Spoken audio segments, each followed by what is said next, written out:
Well, hey everybody, backyard scrapping here, and I finally made it through my extended period of work, and I am now off for several days now, so I am going to go ahead and finish out this little series on this big skull. So if you watched the last two videos, you saw where we actually poured this guy, and then the next video was where we detailed him out and cleaned him up, got him ready and polished, and now we are going to get ready to cast him in silver. So, as usual, I'll just time-lapse this and let you guys just sit back and enjoy watching what I'm doing here. Now this one we're actually doing a little different. We're not going to actually do an impression of it. What we're going to do is actually put the sand around this and pack it in really tight, because what we want to do is get a very good smooth surface on this. So we're not going to be pushing it and moving around, and what I'll do after I do this is kind of cut out around it and then take the skull out. So that'll be the first thing that we're going to do. I'm actually going to go ahead and dust the skull itself with a little bit of parting powder, and then we will get to it. So I'll talk at y'all again in a bit.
We got our mold done. You saw in the time lapse what I was doing. So I've got 3 vent holes in it, and I've got our pour hole in it. We got him out without too much of an effort, scratched him up a little bit, but that's to be expected. He's a mold and he's heavy. So anyway, I'm going to go ahead and get set up outside. I have, let's see, where'd it go?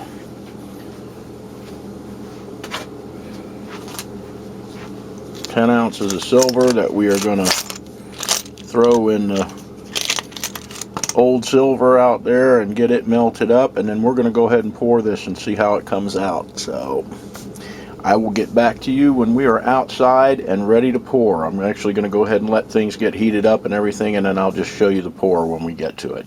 So we'll be back at you in just a little bit.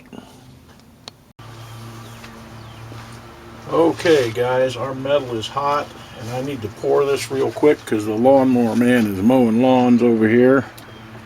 So I'm going to go ahead and right quick do this. Our metal is hot, everything's ready to rock and roll. Hopefully he won't mess me up. We got about 10 ounces of silver in here, and we are going to go ahead and let it fly.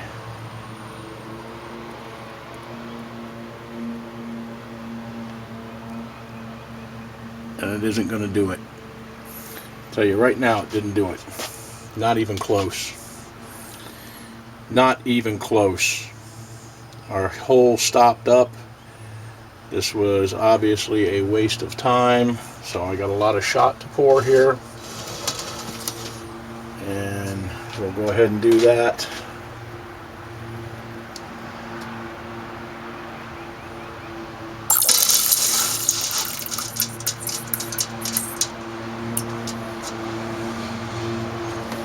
I have to heat this back up.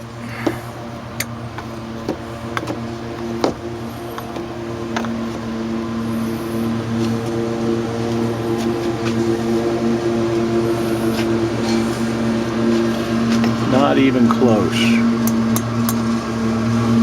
Just didn't work out the way I had planned it.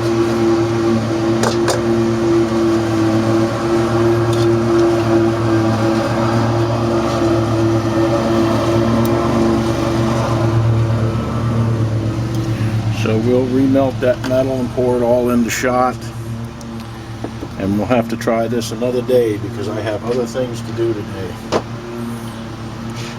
We'll dig this out and see what we got out of it. Kind of disappointed. That was a lot of work for that mold.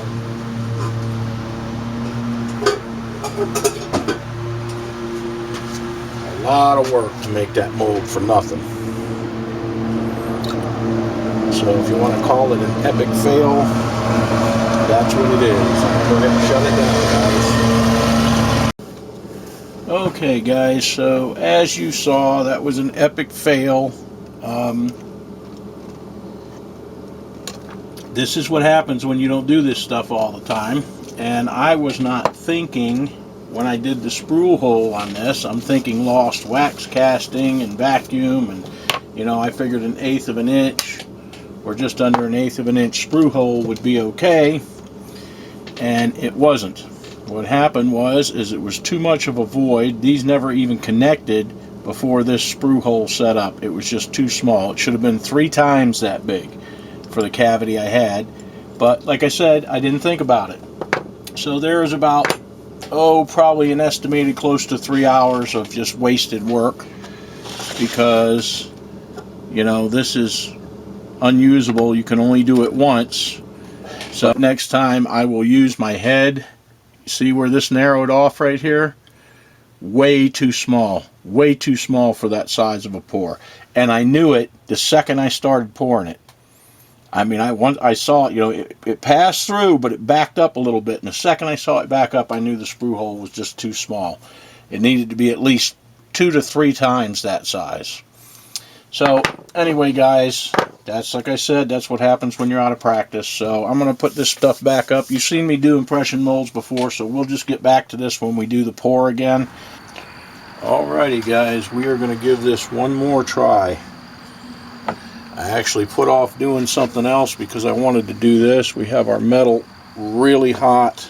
I'm going to go ahead and pour this time pretty quick.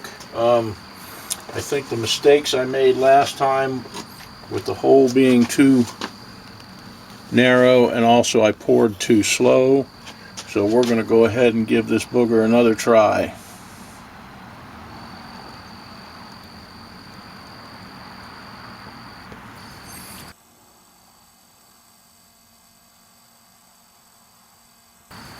And this time I think we got it. We just got a little bit of extra silver, so we'll pour that in there.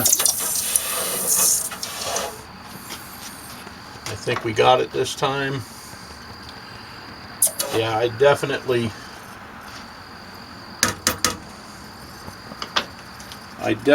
poured it too slow last time, and also my sprue hole was just way too small.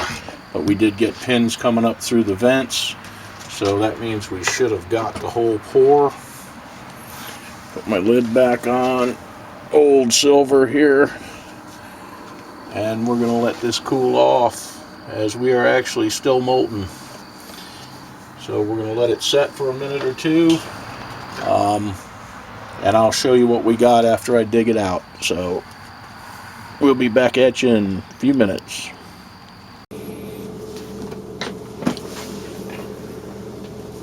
Okay, guys, as you can see, we did get it. We did get the pour.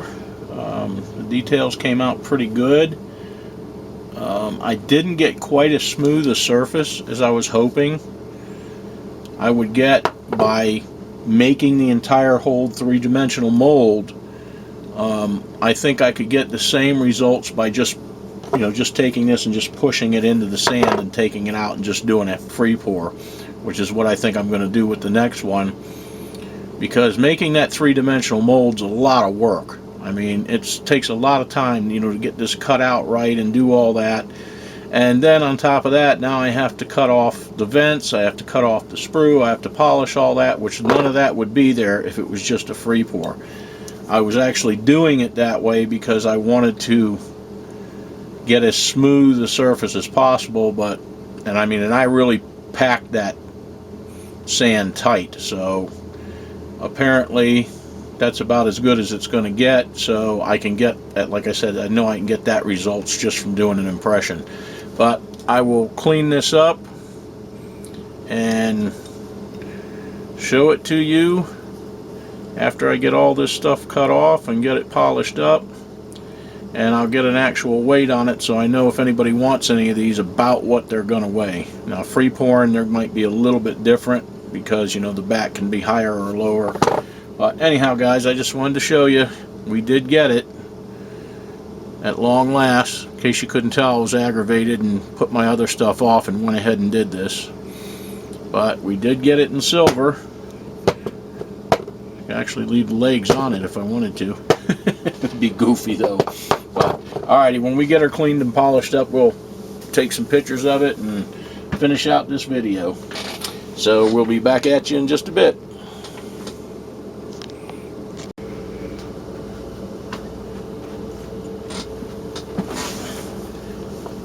Okay guys, we are to the semi-finished state. We got him just about ready to go in the tumbler. We ended up at 6.993 troy ounces. So I cut off a little too much, but that's alright.